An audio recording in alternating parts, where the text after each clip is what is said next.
सोरबा साफा सानै मानसिया मायबा इन्ट्रेस्ट गोनां मानसिया बेबायदि बानायना दामना होदों सोरबा बाहागो लाबाबो लायाबाबो दुरान्ड कापआथ' साक्सेस जाबाय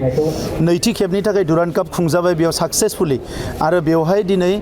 जोंहा बड'लेण्ड जि एफसि सोरबा स्टेटआ एफसियानो गैया नर्थ इस्टआव खिन्थु बड'लेण्ड एफसिया बाहागो लादों आरो बेखौ इन्टारनेसनेलि मिथिजाबाय जोंनिया टारगेटआ सोरबा बाहागो लानाया नङा बेवहाय दुरान्ड काप खुंनांगौ बोसोरनैनि गेजेराव जोङो थांनाय बोसोराव स्टेडियामाव गेलारि बानायदोंमोन देग्लाय बोसोराव नर्थ इस्टनि गेजेराव फार्स्ट बयनिख्रुइ गिबि जोंनो माने सेन्ट बेस अट'मेटिक स्प्रिंकल लागायनाय स्टेडियाम बानायदो जेनिखि फिफा स्टेन्डार्ड स' मोनसेनि उनाव मोनसे जों आवगायलांगासिनो दङ बेखौ नुना सोरबा लाजिनानै बायदिसिना बुंलाबायदो बेवहाय आंहा जेबो खर' सानांगौ गैया हारिनि थाखाय मावनो फैदों हारिनि थाखाय मावलांगोन बर' माहारिखौ सिबिनायानो जोंनि थांखि बेवहाय सोरबा मायबा बुंबाबो माबाबाबो 1% जों कमप्रमाइज खालामनाय नङा BDF-आ बड'लेण्ड डेभेलपमेन्ट फाउन्डेसन बेखौ जोंनि माखासे बारग' NDB आरो लेखा गोरों सेंग्राफ्रा लोगो नांनानै बेखौ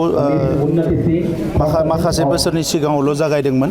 आरो बियो उदालगुरि जिल्लानि गुबुन गुबुन थाखोनि सुबुंफोरखौ माखासे ट्रेनिं होनाय बिसोरनि थांनानै थानायनि राहा लामाफोरखौ फोरोंनाय बेबायदि गोबां हाबाफारि बिथांमोना मावबोदों आरो दिनै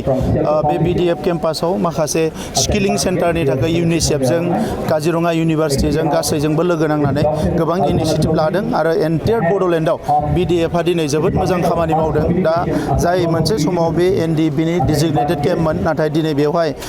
सुबुं माहारि जौगानायनि थाखाय जोंनि माहारिनि माखासे रांखान्थि जौगानायनि थाखाय आरो गोबां रोखोमनि मदद होनो थाखाय जि हाबाफारि लादों बेखौ आङो बाख्नायदों बिथांमोनखौ साबायखर बावदों आरो बेबायदि जुदि बयबो जोंनि लेखा गोरों लाइमोनफ्रा बयबो मोनसे बिथिङाव बिबान लायोब्ला दायित्व लायोब्ला जोंनि हारिया थाबैनो जौगालांनो हागोन आरो गोबां बिथिङाव दिनैनि मुलुगाव जायफोरखौनोखि बयनिख्रुइ गोनांसिन होननानै सानदों बे हाबाफारिफ्राव जोङो दावगालांनो हागोन ग्रिन बड'लेण्ड मिसना बड'लेण्ड जोंनि गभर्नमेन्टनि मिसन जोङो 10 बोसोरनि गेजेराव जोंनि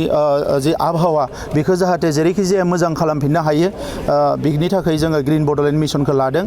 जोंनि ओनसोलाव प्लास्टिक बाहायनायखौ बोरैहाय खमायनो हायो आरो बेजों लोगोसे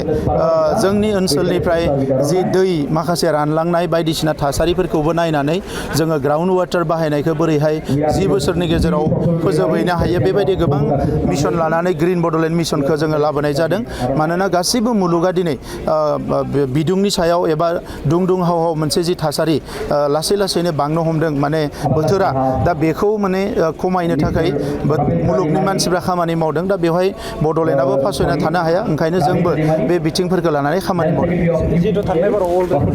जिथु गोबां बिफां गायदोंमोन बे माबायदि बेखौ फरेस्ट डिपार्टमेन्टनि दायित्व बियो मानोना आसामनिफ्राय बे इनिसिएटिभखौ लानाय जादोंमोन जों सापर्टसो होदोंमोन नैबे ग्रिन बड'लेण्ड मिसना पिउर जोंनिनो दा बेवहाय इक'नमिकेलि इम्परटेन्ट बिफां नेचारेलि इम्परटेन्ट मेडिसिनेल भेलु थानाय गोबां रोखोमनि बिफांफोरखौ जोङो बेयाव गायनाय जागोन जाहाथे बियो इक'नमिक साइडखौबो नेचारेल साइडखौबो गासैबो साइडखौबो कभार खालामनो हायो बेबायदि जेबो नङा फैदों बिथांमोननि मानसिफ्राबो नाथाय बिखौ सोरबा साफा सानै मानसिया मायबा इन्ट्रेस्ट गोनां मानसिया बेबायदि बानायना दामना होदों सोरबा बाहागो लाबाबो लायाबाबो दुरान्ड कापआथ' साक्सेस जाबाय नैथि खेबनि थाखाय दुरान्ड काप खुंजाबाय बेयाव साक्सेसफुलि आरो बेवहाय दिनै जोंहा बड'लेण्ड जि एफसि सोरबा स्टेटआ एफसियानो गैया नर्थ इस्टआव खिन्थु बड'लेण्ड एफसिया बाहागो लादों आरो बेखौ इन्टारनेसनेलि मिथिजाबाय जोंनिया टारगेटआ सोरबा बाहागो लानाया नङा बेवहाय दुरान्ड काप खुंनांगौ बोसोरनैनि गेजेराव जोङो थांनाय बोसोराव स्टेडियामाव गेलारि बानायदोंमोन देग्लाय बोसोराव नर्थ इस्टनि गेजेराव फार्स्ट बयनिख्रुइ गिबि जोंनो माने सेन्ट बेस अट'मेटिक स्प्रिंकल लागायनाय स्टेडियाम बानायदो जेनिखि फिफा स्टेन्डार्ड स' मोनसेनि उनाव मोनसे जों आवगायलांगासिनो दङ बेखौ नुना सोरबा लाजिनानै बायदिसिना बुंलाबायदो बेवहाय आंहा जेबो खर' सानांगौ गैया हारिनि थाखाय मावनो फैदों हारिनि थाखाय मावलांगोन बर' माहारिखौ सिबिनायानो जोंनि थांखि बेवहाय सोरबा मायबा बुंबाबो माबाबाबो 1% जों कमप्रमाइज खालामनाय नङा